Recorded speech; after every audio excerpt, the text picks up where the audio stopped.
This is Dr. James S. Spiegel in his teaching on Christian ethics. This is session number 11, Abortion, Part 2.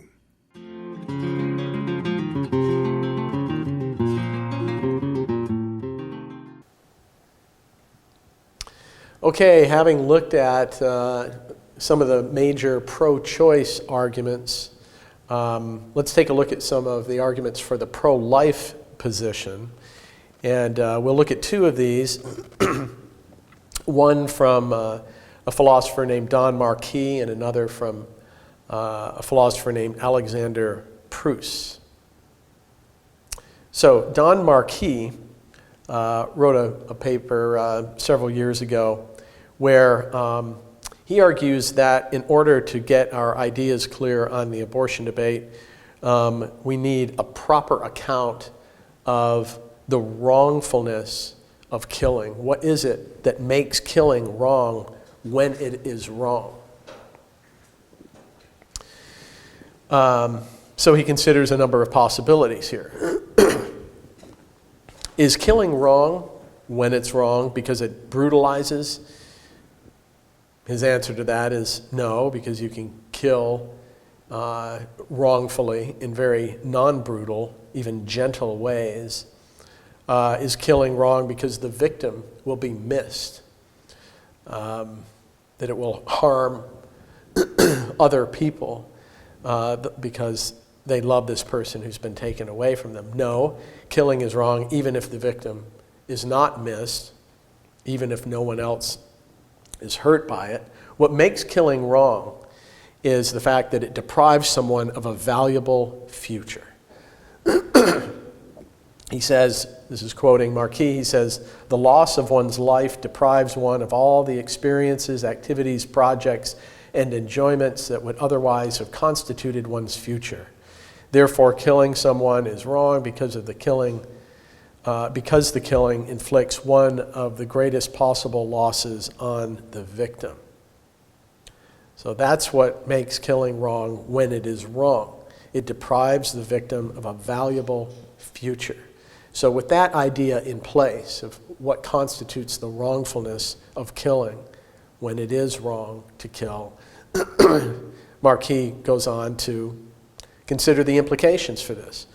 One is that it is not only wrong to kill the biologically human, it allows for the wrongness of killing animals. Animals also have a potentially valuable future, and if you kill an animal, not that that's at the same level of killing a human being, it's still a prima facie wrong,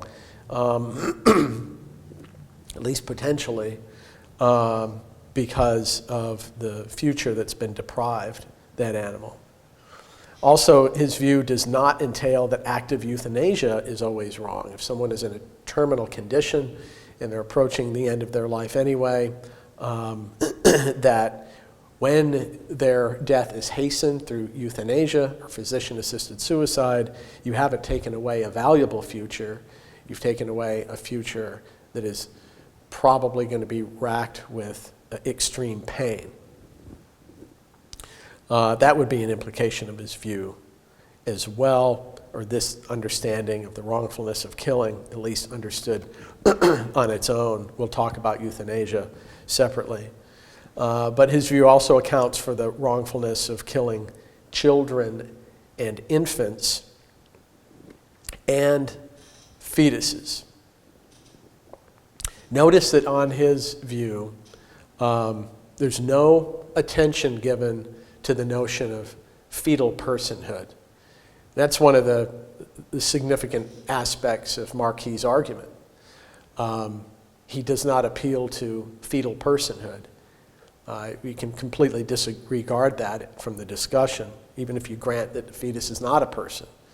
His argument seems to have some pro-life implications here,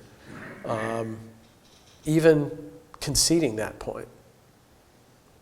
His account also allows for the moral permissibility of contraception.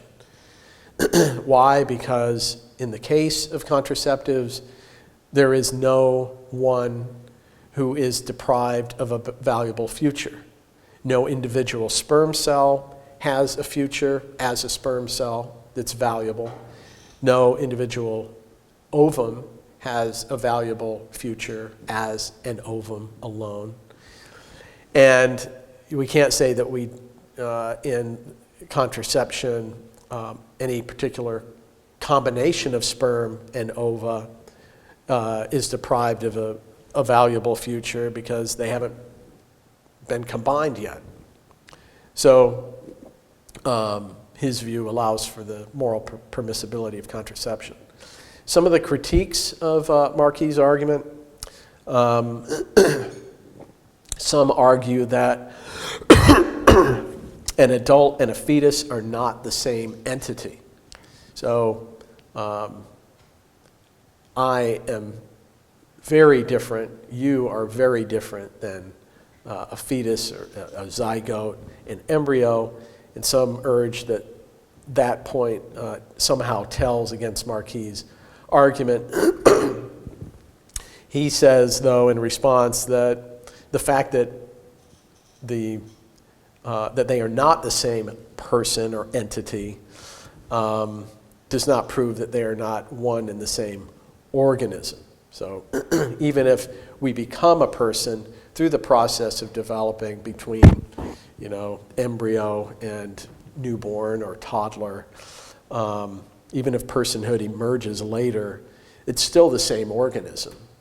I am one and the same organism, just at different points in this organism's history, as I was when I was a fetus. And actually, Alexander Pruss's argument develops that idea in depth, the idea that I once was a fetus, but we'll get there next. Another criticism of Marquis' argument is that it doesn't give sufficient weight to a woman's autonomy, the right to control her own body. Marquis' response to that is that this really has nothing to do with his argument. His conclusion can grant that point. His conclusion is that abortion is a prima facie serious wrong. Why? Because in aborting a fetus, we are depriving an organism of a valuable future. But the question remains open whether a woman's right to control her own body trumps that concern about the serious moral wrong of abortion. We can discuss that separately. So that's really irrelevant to his argument. So that's Marquis' argument. Moving on then to Alexander Pruss's argument, which begins with this basic point that we all know to be true, that I once was a fetus. You once were a fetus. Each of us was once a fetus. And there is a lot that we can infer from this simple point that is relevant to the abortion debate. Here's how Pruss argues. I once was a fetus, and it is, if it is wrong to kill me now, then it would have been wrong to kill me as a fetus. And that applies to all people, everywhere. Therefore, it's wrong to kill a fetus whenever it's wrong to kill an adult in the same circumstances. A fetus is deserving of the same respect as an adult. Okay? So,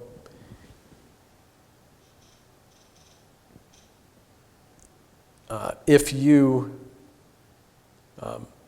kill me now, you would be killing the same organism that you would have killed if you had aborted me as a fetus. We are one and the same organism, and he spends some time exploring this idea that I once was a fetus, that you once were a fetus. What is the proof of that?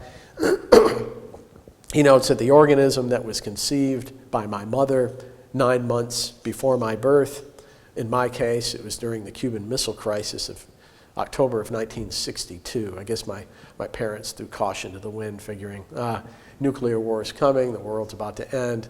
And so I arrived on the scene 9 months later.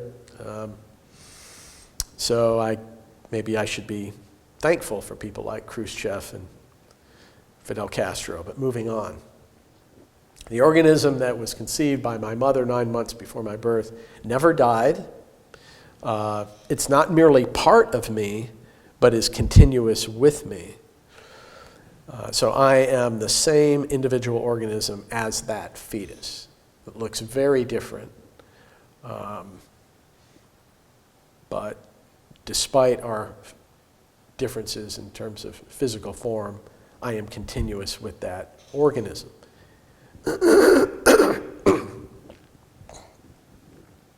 What about this potential problem? It's the twinning objection. Does the fact that some blastocysts split into twins undermine Pruss's argument? I have a couple of nephews who are in their early 20s now, Jake and Josh, who at some point were a single blastocyst. And now they're two people. So how do we make sense of a valuable future on the part of this blastocyst that the two of them were at one time identical with? And doesn't that disrupt Pruss's argument in some way? His way of dealing with that is to say that the mere possibility that an organism may split in the future, he notes it's 1 out of every 260 blastocysts. That does not mean that it's not a genuine individual organism.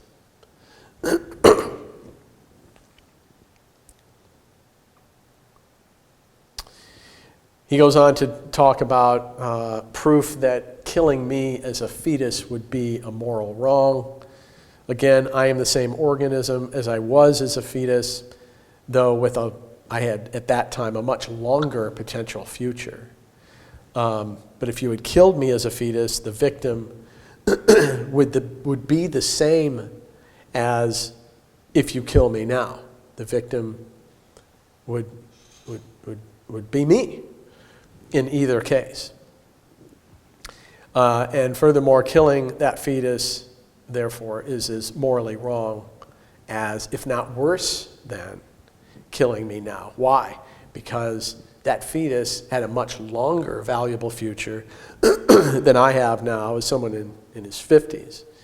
Even if I live a very long life into my 90s, as my mother did, that's still only 35 or 40 years. But when I was a fetus, I had a much longer valuable future than that ahead of me, potentially.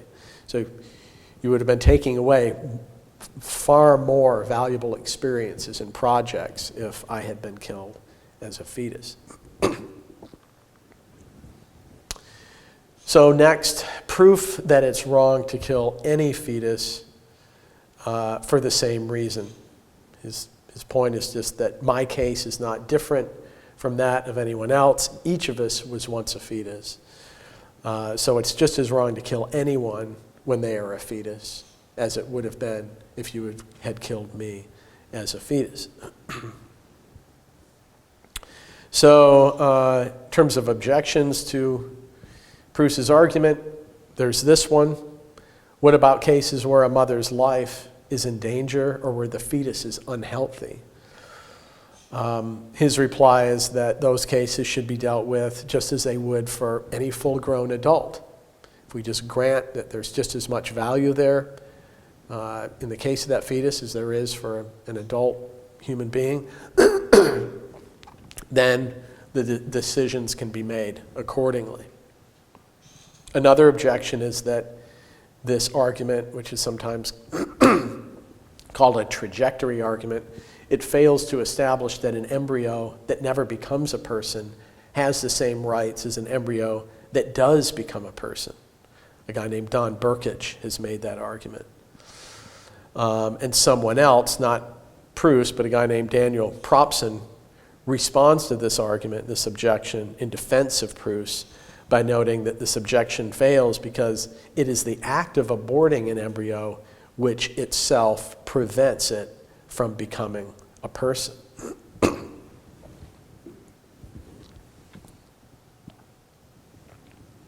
So those are a couple of objections to Pruss's argument and how one may respond to each of those arguments. Fascinating argument, as simple and non-technical as it is. Actually, both Pruss's and Marquis' arguments are both admirably clear and non-technical. So Frank Beckwith is a tremendous Christian philosopher who has published a lot on the abortion debate, as well as a number of other moral issues.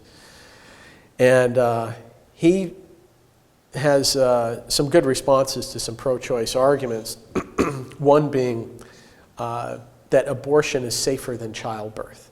Some make that argument and point out that when you compare the mortality rates, when it comes to first trimester abortion, the mortality rate is 1 in 100,000 as opposed to childbirth. We're talking about mortality rates of the mother.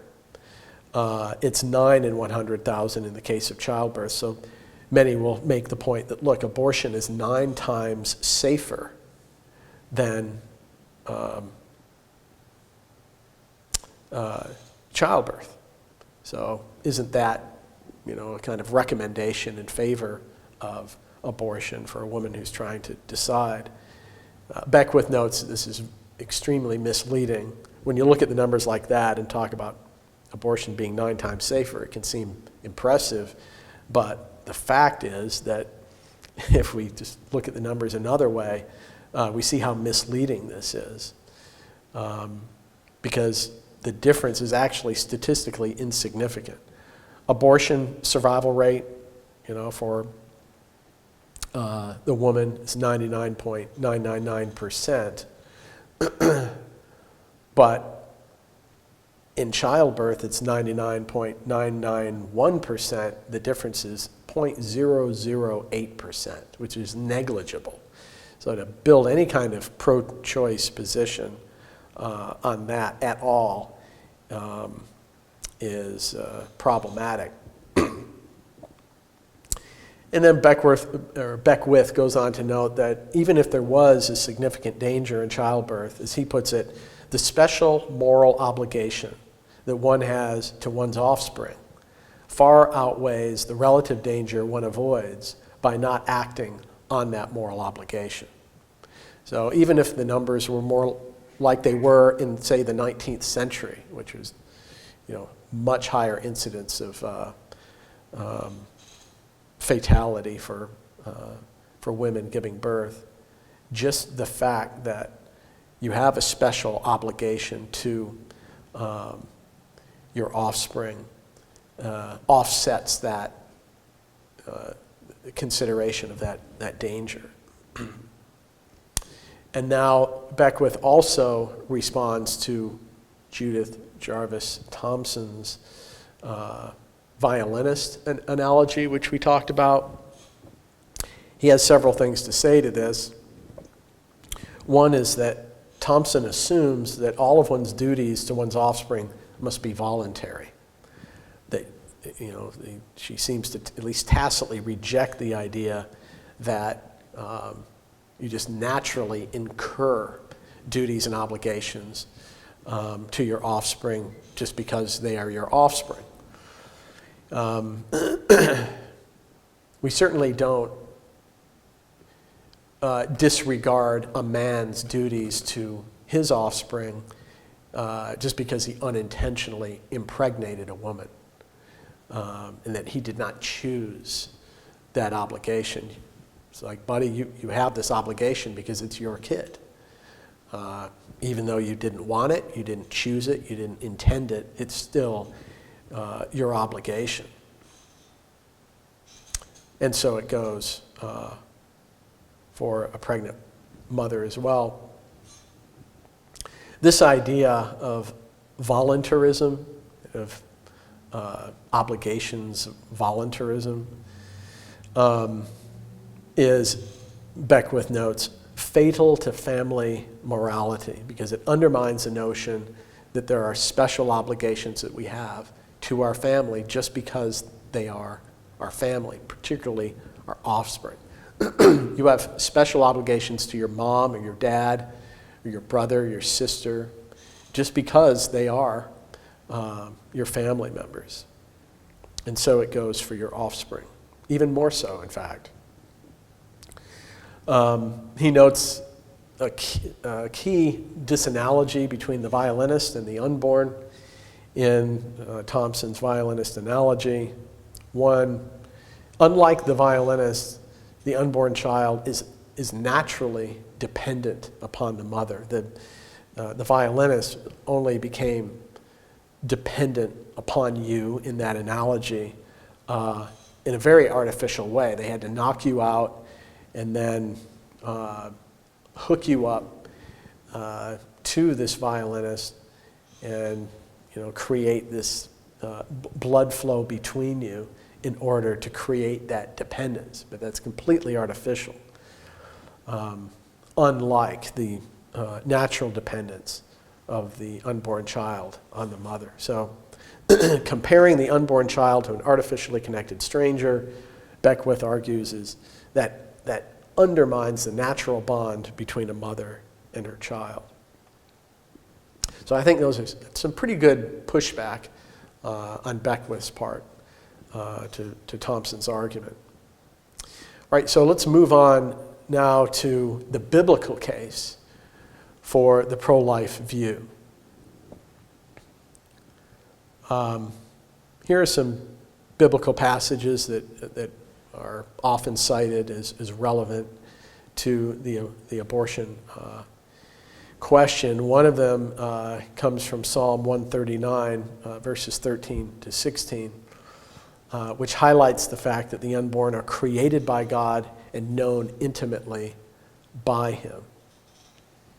So the psalmist says, "For you created my inmost being, you knit me together in my mother's womb. My frame was not hidden from you when I was made in the secret place. When I was woven together in the depths of the earth, your eyes saw my unformed body."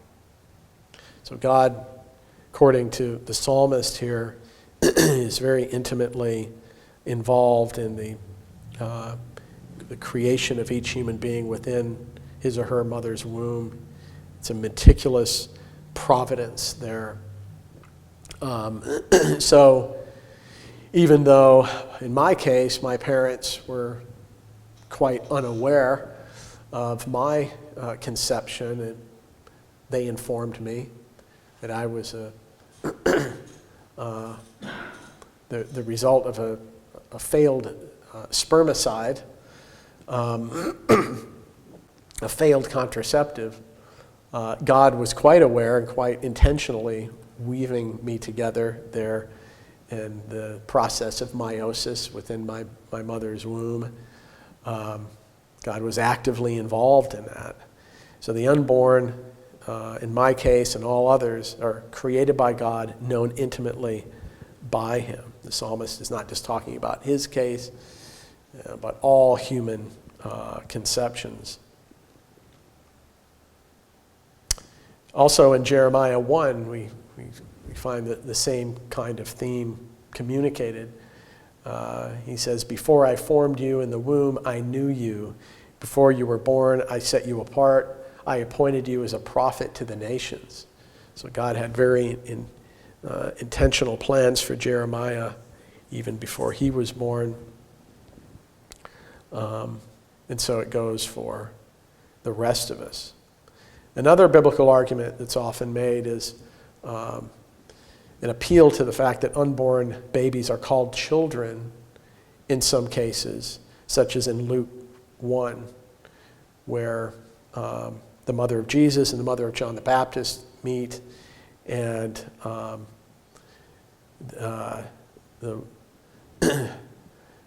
John the Baptist's mother reports that the baby leaped in her womb. And in Exodus 21, this is a really interesting passage. It's one of these case studies in the Pentateuch, which says that if men who are fighting hit a pregnant woman and she gives birth prematurely, but there is no serious injury, the offender must be fined. And it goes on from there to talk about how if there is further injury, the penalty should be eye for an eye, life for life, and so on. That passage, unfortunately, is translated in some biblical translations as miscarriage, when literally, Wayetsu Yeladeha, which is the key Hebrew phrase there, it means her child comes out. And there's no indication whether that child that comes out prematurely lives or dies. So if it's properly translated as gives birth prematurely, or the child comes out, then any further injury would apply to that child. So if the baby does die, then it becomes life for life as applied to the child, and suddenly it becomes a very strong pro-life passage as it is. But if it's translated incorrectly as miscarriage, in fact, it becomes a kind of pro-choice argument. So much turns in that passage regarding the proper rendering of that Hebrew phrase, her child comes out, Wayetsu Yeladeha. And then a third argument for the pro-life view appeals to the fact that the unborn are called by God before birth in many cases. We already noted the Genesis 1 passage, but also in Galatians 1, Isaiah 49, Judges 13, Genesis 25. In each of these cases, you have God calling people before they are born. Finally, let's note together a number of pro-choice arguments that are very common. You hear them in news programs or in public discussions of the abortion issue. One of them is that a woman has the right to do with her own body as she chooses. That's a very common argument. That if abortion becomes illegal, then we'll return to the days of back alley abortion providers. And I remember Senator Ted Kennedy, making this argument during the review of a Supreme Court justice nominee back in the 1980s, that if this person is allowed to sit on the Supreme Court, then we're going to go back to back alley abortions. And that argument is, still made. That making abortion illegal will create financial hardships for some women. You often hear that argument, and that society should not force women to bring unwanted or handicapped children into the world. That's another one. So the thing that all of these arguments have in common is that each of them commit the fallacy of begging the question. Scott Ray, who's authored a book called Moral Choices, in his chapter on abortion, he makes this, and as well as many other good points, that each of these arguments is assuming that the fetus is not a person and has no moral rights. Because if the fetus is a person and has all the moral rights that you or I have, then to say that a woman has the right to do what she wants with her own body as she chooses, that's irrelevant, because the fetus is not just a part of her own body, but a distinct human person. And so it goes with concerns about back alley abortions, financial hardships for women, or unwanted babies. All of that is irrelevant because we're talking about a separate, distinct human person with rights of his or her own. So that concludes our look at the abortion debate.